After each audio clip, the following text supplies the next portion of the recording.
సమస్తమైనటువంటి మంగళములకు కూడా ఆలవాలము.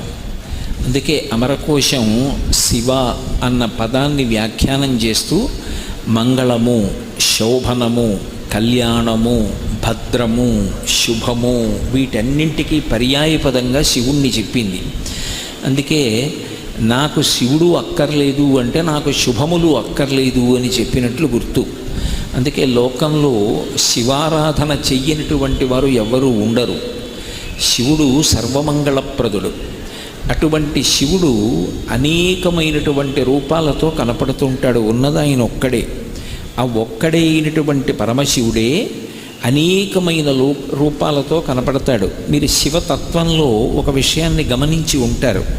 పరమశివ అంటారు. ఆ పరమ అన్న మాట ఇక మిగిలిన వాళ్ళ విషయంలో అన్వయం చెయ్యరు. పరమ బ్రహ్మ, పరమ విష్ణు